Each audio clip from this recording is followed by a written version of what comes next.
अस्सलाम वालेकुम दोस्तों, उम्मीद है तुम सब भाई ठीक होंदो, खुश होंदो, शाद होंदो, आबाद होंदो। रब पाक कंदो ता भाइरनि जे सदके असांजा बि गम परेशानियूं दूर थींदा। दोस्तों, बरसातुनि जो मौसम हली रहियो आहे ऐं सभिनि खे पंहिंजा एहतियाती उपाउ वठणु घुरिजनि। मौसमियात खाते वारनि ॿुधायो आहे त हिन वारे बरसाति थींदी तमामु घणी।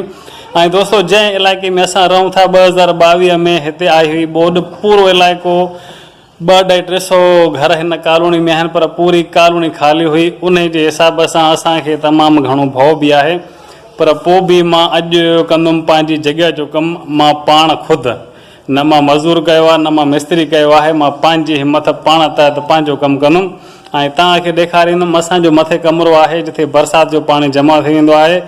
उन खे अॼु मां पूरी फर्श बंदी कंदुमि, तव्हांखे ॾेखारींदुमि त मां कहिड़े तरीक़े सां करे रहियो आहियां, कीअं करे रहियो आहियां। दोस्तों, वीडियो तव्हांखे सुठो लॻे त लाइक सब्सक्राइब लाज़मी कजो, वीडियो एंड ताईं ॾिसजो। इन में असांजी फुल महिनत शामिल आहे। त दोस्तों, शुरू कयूं था अॼु जो वीडियो।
पंहिंजी रेती ढोए छॾी आहे बिल्कुलु मथे, पर हिन महिल गर्मी थी वई आहे शदीद ऐं ॾींहं जो थी रहियो आहे 1 बजे। शदीद गर्मी आहे।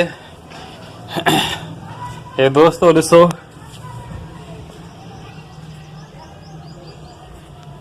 हीअ रेती मां पाण पंहिंजे कुल्हनि ते मथे खई आहे। मूंखे लेपो ॾियणो आहे, बरसाति खां बचाव जो करिणो आहे, बिल्कुलु तयारी।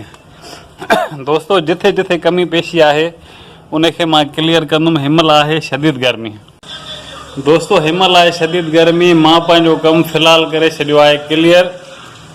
पूरी हिमत हुई त अॼु मां पंहिंजो कमु क्लियर करे सघंदुमि, पर मूंखे शदीद गर्मी थी रही आहे ऐं हिमल थी रहियो आहे ॾेढ। मानी खाई मां खोलींदुमि पंहिंजो शॉप। इन खे लेपे खे मां कंदुमि सुभाणे क्लियर इंशाअल्लाह ताला। अलाह कंदो अॼु राति बरसाति कान थींदी। मूंखे पूरो यकीन आहे त अॼु बरसाति अलाह कंदो कान थींदी। मूंखे सुभाणे पूरी शइ जो लेपो करिणो आहे। जिथे जिथे कमी पेशी आहे उहा मां इंशाअल्लाह ताला क्लियर कंदुमि। त दोस्तों, सुभाणे इंशाअल्लाह ताला मां तव्हांखे ॾेखारींदुमि त कहिड़े तरीक़े सां मां मसालो ठाहियां थो, कहिड़े तरीक़े सां मां लेपो कयां थो।